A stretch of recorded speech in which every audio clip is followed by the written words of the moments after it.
Assalamualaikum warahmatullahi wabarakatuh. Nama saya Asti Novia Marbun, mahasiswi dari Universitas Islam Negeri Sumatera Utara.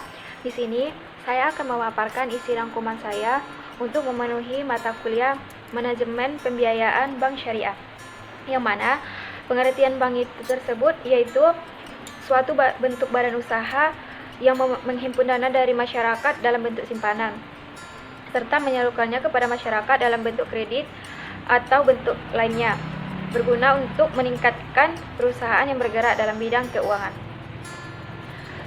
Kemudian kegiatan bank itu terdapat 3, yaitu yang pertama penggunaan dana, yang kedua sumber dana, yang ketiga jasa-jasa perbankan.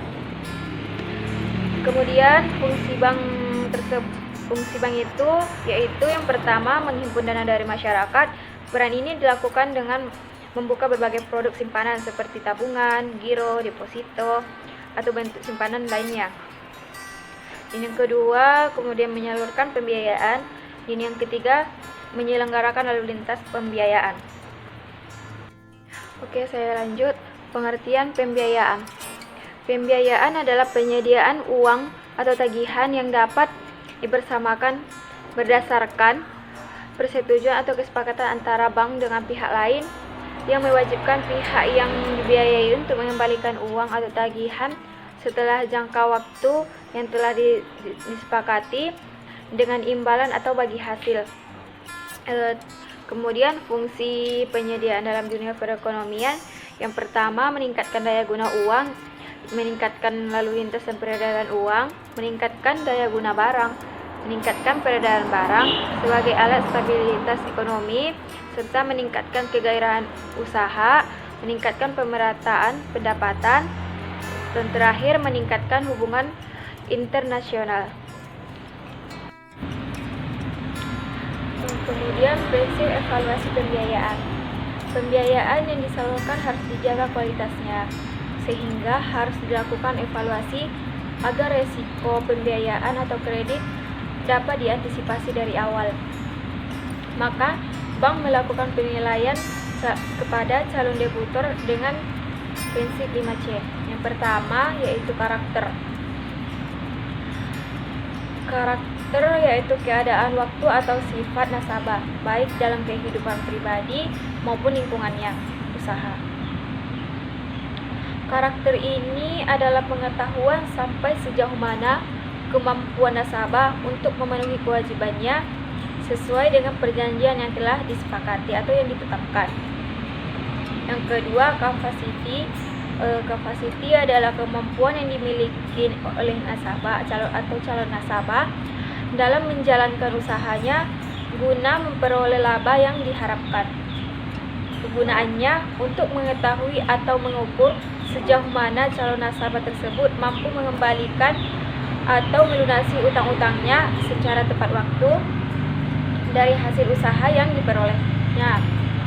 Dan yang ketiga, kapital, yaitu jumlah dana atau modal sendiri yang dimiliki oleh calon nasabah. Semakin besar modal sendiri dalam perusahaan, maka semakin tinggi kesungguhan calon nasabah menjalankan usahanya, dan pihak bank pun akan merasa lebih yakin memberikan pembiayaan. Dan yang keempat, kolateral. Kolateral ini adalah barang yang diserahkan nasabah sebagai agunan terhadap pembiayaan yang diterimanya. Kolateral dinilai untuk mengetahui sejauh mana resiko kewajiban finansial nasabah kepada bank.